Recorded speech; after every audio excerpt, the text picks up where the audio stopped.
Саламатсыз мөхтәрәм тамашачыларыбыз, сез татарлар тапшыруының махсус чыгарылышын карыйсыз. Әлеге чыгарылышта без сезгә атна дәвамында безнең программада чыккан иң кызыклы видео язмаларын күрсәтербез. Бездән аерылмагыз.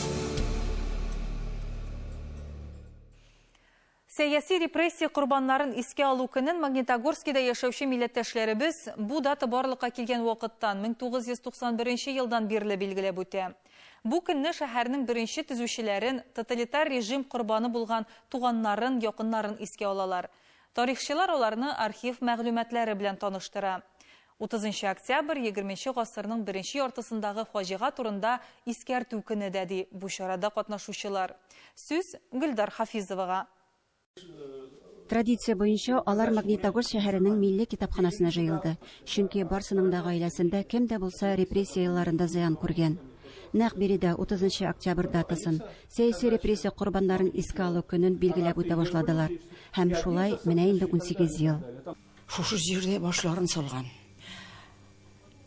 Туган газиз җирләреннән кичләп китерелгән кешеләрнең әрнеп яшәгән җире бу.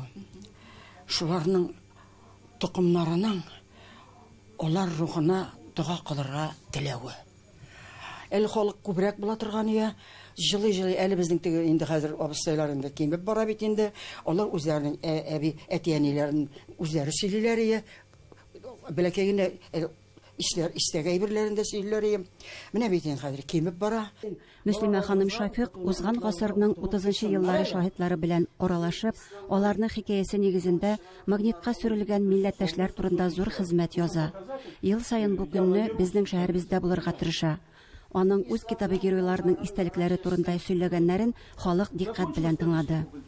Тоталитар режим курбаннарын шәһәрнең үзәк китапханасында да искә алдылар. Сугышта һәр икенче танк һәм һәр өченче снаряд Магнитогорск металлыннан ясалганлыгы яхшы билгеле. Әмма бүген шәһәрдә яшәүче һәр өченченең бабалары бирегә зур төзелешкә куып китерелгәнлеген бик азлар гына белә. Магнитогорскида хәтер китабының 11 томын бастырган Геннадий Васильев та репрессия курбаны нәселе. Все понятно, что мы знаем о войне, с какой вклад внесла магнитка, комбинат в победу над фашизмом. Но почему-то мы забываем, а кто были спецпереселенцы, кто были первостроители. И люди, несмотря ни на всякие трудности, подняли комбинат, подняли город и, будучи врагами народа. И вот об этом мы должны знать и помнить, кто в первую очередь строил комбинат и город. Соңгы елларда репрессия темасын әкренләп туктаталар һәм бу күңелсез хәл диләр тарихчылар. Шуңа карамастан Геннадий Васильев һәм Салават Әхмәтҗанов шәһәрнең шын тарихын тургызу буенча актив эшчәнлек алу бара. Узак еллар нәтиҗәле хезмәтләре өчен Магнитогорск татарларының милли мәдәни мөхтәрияте җитәкчесе Кадим Нуртаһиров аларга Чиләбе өлкәсе губернаторының рәхмәт хатын тапшырды. Шара азагында шәһәрнең беренче палатка һәйкәленә килеп, бабалары рухына дуга укып, чәчәкләр салдылар. Хәзерге көндә без аларның аныклары дияргә була инде. Без моны бу безнең бердән бер урын, шунда килеп, дугалар укып, чәчәкләр салып, аларны искә төшерәбез. Хәтергә алабыз. Ел саен моны ул безнең инде традиция. Хатирәләр биредә дә дәвам итте. Минем әтием с 5-го года, они с 8-го года. Вот, алар только были женаты, балалары булмаган әле аларның. Монда уже вот я появилась. Вот, телне, конечно, без бик нитмәдек. Вот, сөйләшә беләбез, но балаларга не передали. Но зато корни свои очень-очень чтим, бережем. Дед 90 лет сидел, рыдал, он рассказывал, как они в этих бараках, как когда вот как раз вот этот осенний период, когда начинали болеть, когда вот эти были все вот эти вот заболевания, когда с температурой выводили просто с бараков, то есть здоровые оставались в бараках, а этих выводили на улицу. Вот они утром выходили, и все, у кого дети, у кого родители, у кого лежали замерзшие около бараков. Вот он рыдал, он не мог спокойно даже это рассказывать. Мына ушундай күндөрдө, конечно, унутурга керекмей. Чтобы биздин балдарыбыздын балдары мындай нейде хаталыкты нитмегендер. Ошон үчүн биз халк өзүбүз актив булырга тиешбез. Гөлдар Хафизова, Татарлар, Магнитогорск.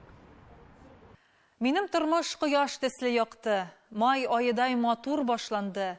Ләкин кара болыт бастаның күген аякларга бугау ташланды, дип язган Ибрахим Сәләхов репрессия еллары турында. Томск шәһәрендә сәяси репрессияларга багышланган бердән-бер музей бар. НКВД тикшерү төрмәсе мемориаль музее. Аның янында урнашкан Хәтер скверында ел сайын октябрьнең ахырында зур террор корбаннарын искә алу чаралары үткәрелә. Томск өлкәсенең һәр 3нче кешесе репрессияләнгәннәр гаиләсеннән. НКВД тикшерү төрмәсе мемориаль музейының биредә булуы аңлашылады. Ул Россиядә тоталитаризм тарихы, кеше хокукларын кысу һәм юкка чыгару тарихы буларак истәлекле. Здесь в течение 20 лет, с 1923 года до учреждения Томской области в 1944 году, то есть 20 лет, находились камеры городдела НКВД, следственные камеры.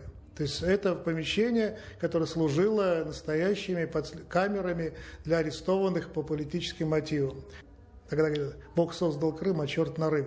На Рымский край место массовой ссылки. Куда высылали, в том числе из территории Казани татар. И они были в ссылке, как кулаки высланные, как и местные татары. Поэтому судьбу местных татар разделила судьбы многих других национальностей. Музейга керүгә бик авыр тойгы биләп ала. Барысы да төшенкелек тудыра. Тынык, яктылык, тар коридор һәм камералар, иске авыр ишекләр аркылы биктән ашалып беткән тар диварлар, салкынлык. Ул монда хәтта елның җылы вакытында да сизелә. Коридор буйлап хәрәкәт иткәндә ирексездән үзеңне камерага алып баручы тоткыннар дип күз алдына китерәсең, кыргыйлану тоясың.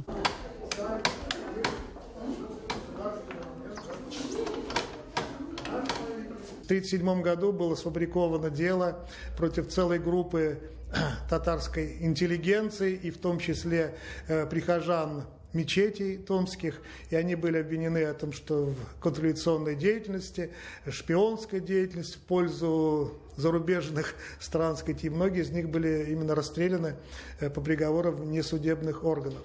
Музей шактый кечкенә, экспонатлар күп түгел, әмма бу тирән йогынты ясый. Камера эше, агач ятак, шиләк, дивар өстәле, элгеч, ялгыз лампа һәм решеткәле тәрәзә төрмәнең куркыныч булуын искәртә. Айрым залда репрессиянчеләр турында мәгълүмат, аларның тормыш тарихы, фоторәсемнәр урын алган. Сорау алу беркетмәләрен укырга да була. Сорау аларга төнлә йөрткәннәр. Һәр тикшерүче бер төн эчендә дистәләгән эш рәсмиләштерергә тиеш була. Музейда Томск өлкәсенә куылган 200 мең кеше турында мәгълүмат тупланган. Томскидан Елена Софиуллина, Анатолий Шустов, Яңа гасыр каналы. Габдулла Тукай исемендәге дәүләт премиясе лауреаты, данлыклы язучы Ибрахим Низам улы Сәләхов күпләребезгә репрессия вакытларын фош иткән Калыма хикәяләре романы аша таныш. Язучы үзенең тамырлары белән Балтач районыннан, әмма күпчелек гомерен Казак җирләрендә үткәрә. Бирдә туа, үсә, иҗат итә. Аның мирасы бүген дә исән. Тансылу Насырова дәвам итәр. Ибрахим абый Сәләхов гомеренең күп елларын Кызыл Яр авылында үткәрә. Безне каршы алучылар исә Хәнәфи кызы Ибрахим абыйны яхшы белгән. Ул Ибрахим Низам улына багышлап, минем хәтер учагы, онытуга бирелмәс, нигез йорт дип исемләнгән китаплар бастырган. Авыл китапханәсендә Ибрахим Сәләховка багышланган киштә бар. Бирдә 3 телдә чыгарылган китаплар, тарихи мизгелләр тупланган. Бөтен еллар монда калды. И вот китабында тоже яза, что казак халкы ул шәшкәләр кебек, кайсылары зур, матурлар, кайсылары бәләкәйләр, бер матурлар, а бергә инде шундый матур халык була. Ибрахим Низам улы Сәләхов 1901 елның 30 августында Көкшетау шәһәрендә дөньяга килә. Бирдә башта мәдрәсә, соңрак мәктәпне тәмамлый. 1928 елда Казан педагогия коллеҗына укырга керә. Аннан хәрби хезмәт, Казан педагогия институты. 1937 елны язучы Галимҗан Ибрахимов укучысын халык душманнары белән яшерен контрреволюцион элемтә тотуда гаеплиләр. Һәм Ибрахим Низам улы кулга алына. Башта Казан, аннары Салкын Тобольск, соңрак Кырыс Калыма лагерьләре аның сәламәтлеген, яшьлеген тартып ала. 10 елдан соң ул иреккә чыга, тик язарга, зур шәһәрләрдә торырга хокукы булмый. Үз кәсебеннән Казан, Көкшетау шәһәрләреннән мәхрүм калып, ул Кызылъяр авылына күчәргә мәҗбүр була. Бары 1956 елда гына язучының намус исеме кире кайтарыла. 1989 елда Калыма хикәяләре дөнья күрә. Злобы на государство, злобы на общество, у меня этого нет. Я думаю так, писатель не может быть злым. Злая душа – это не человек уже.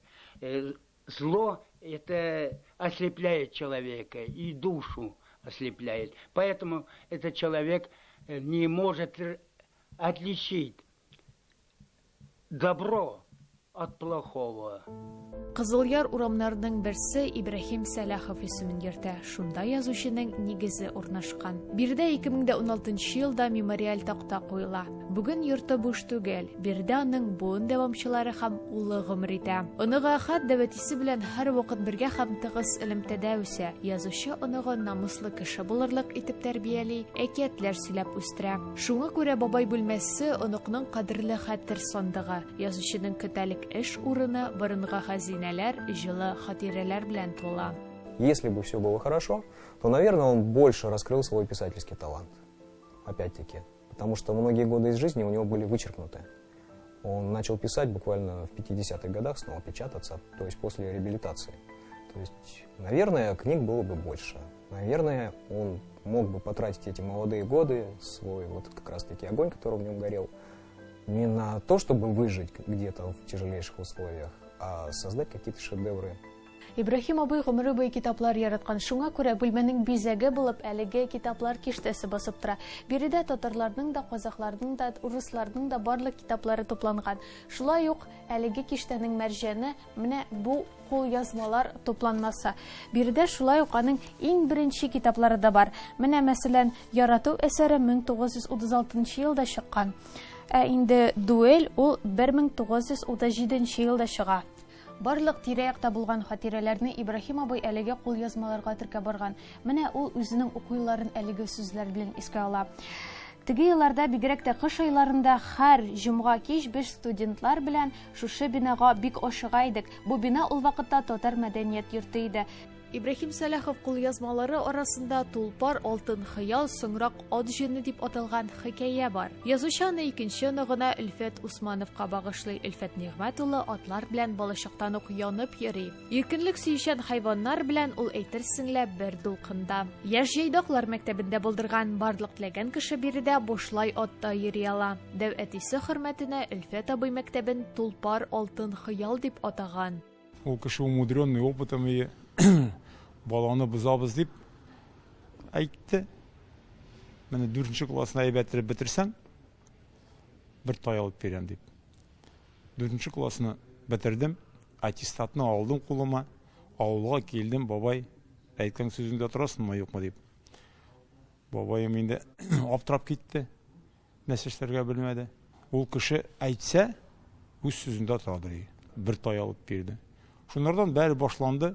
Данлыклы мирас калдырган Ибрахим абый һәр вакыт ватанпәрвәр була. Көкшетауда татар үзәген кора, беренче сабан туйны үткәрә, җәмгыять эшләре белән кайный. Ул гомере буе тарихи ватанына кайту турында хыяллана, тик насыйп булмый. Ибрахим Низамулла Сәләхов 1998 елның 7 июлендә фани дөньяга күчә. Кызылъяр авылы зиярәтенә җирләнә. И туган тел, синдә минем һәр даим кылган дугам, саклагыл дип милләтемне һәм дә телемне бер Худам. Илаһи амин. Таңсылу Насырова, татарлар, Кызылъяр авылы, Казакстан.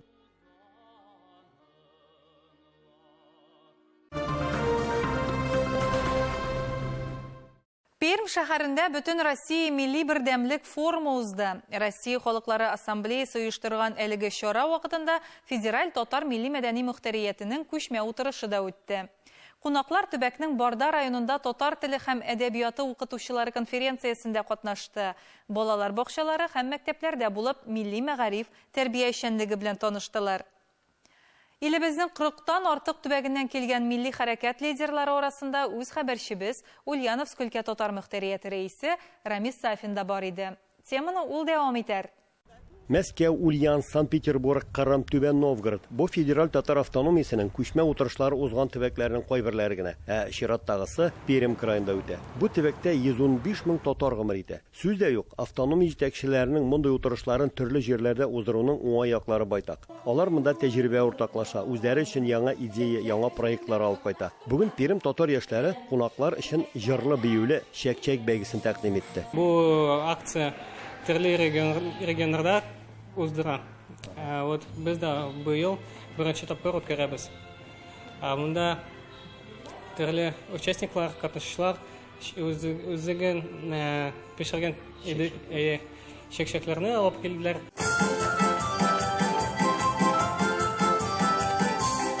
Ярышта крайның төрле районнарыннан килгән иң уңган 11 ашчы устасы катнаша. Катнашучылар күп булмаса да, жюри әгъзаларына иң оста һәм иң татлы чәк-чәк әзерләүчене ачыклау җиңел булмады бугай. Чәк-чәк пешерү җиңел эш түгел, кемдер 3 сәгать пешердем дип әйтә, кемдер бәлки 1 сәгать эчендә стажга карый бит әйне, қолдан ничек руки как набиты дип әйтәбез.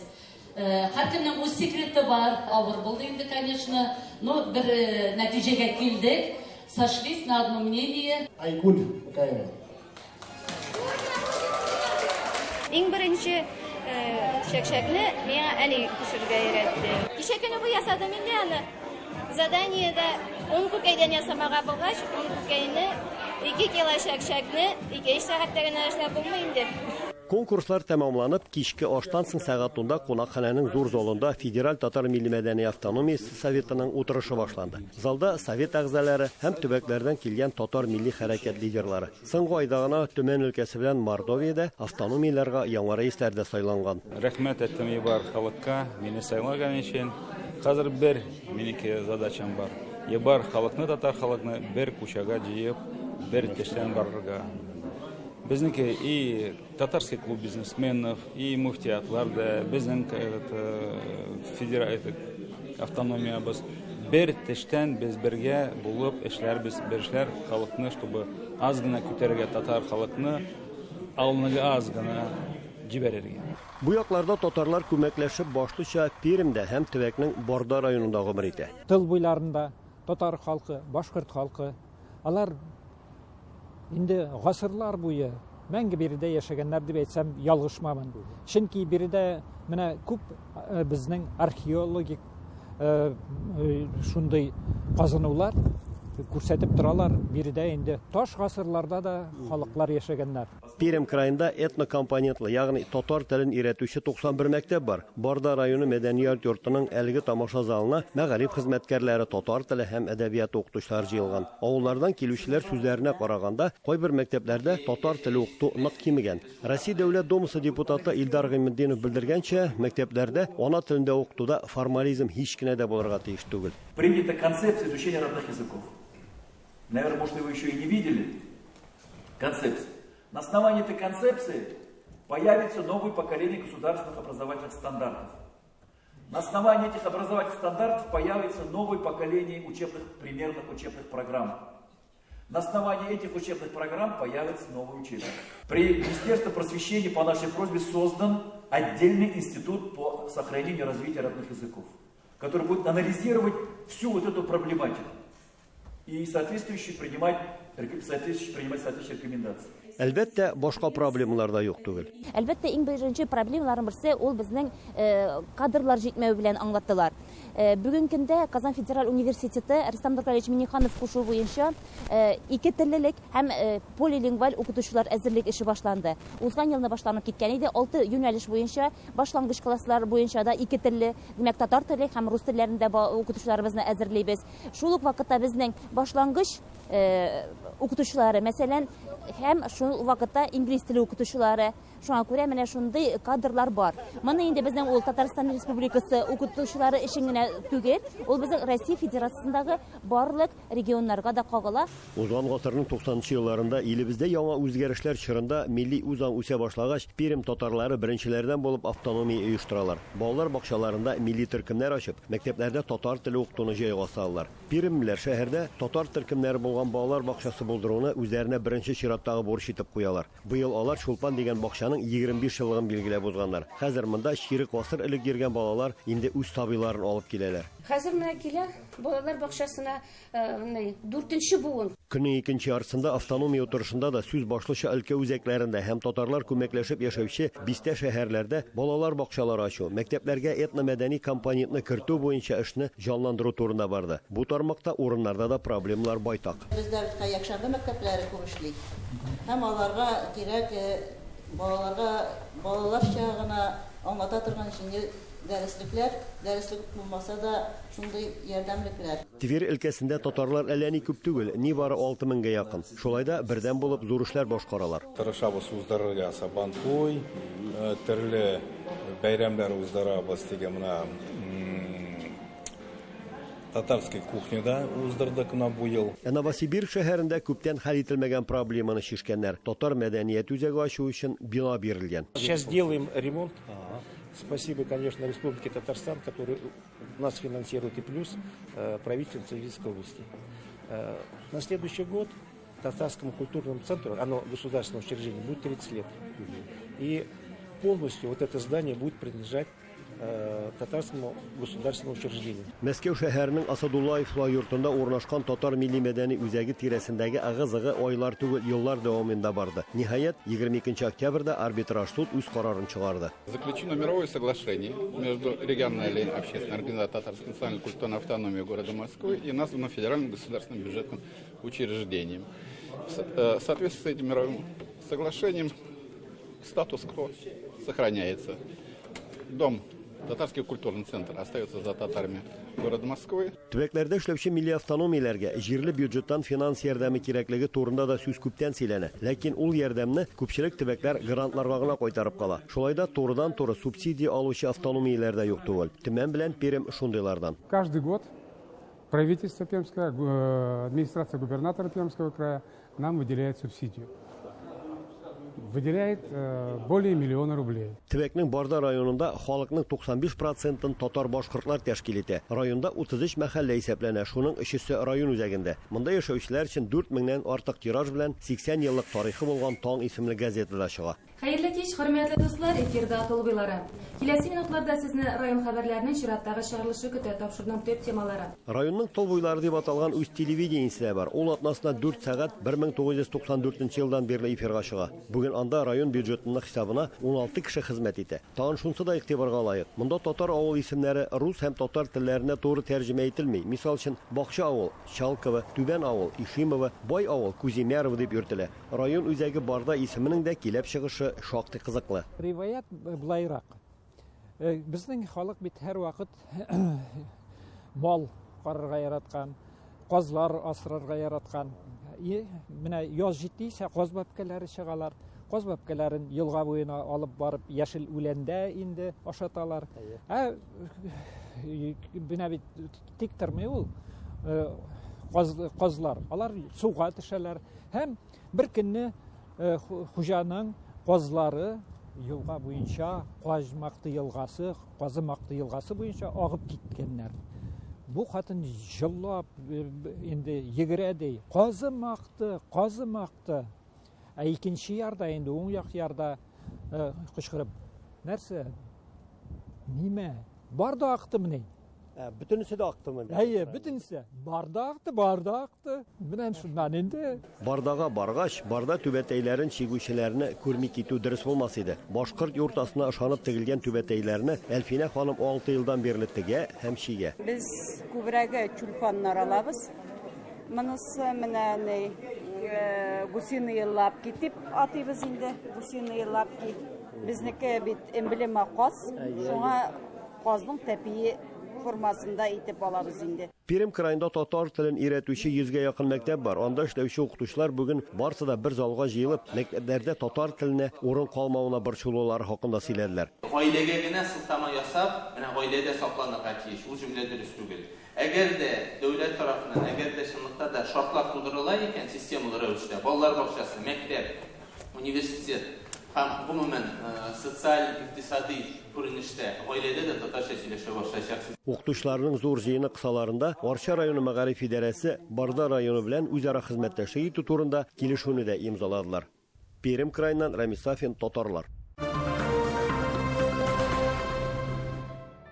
Халык кычкырып сүз әйтсә, бөтен җир тынып кала. Бер сүздә, бер фикердә бердәм булыйк, аерылмыйк. Сау булыгыз.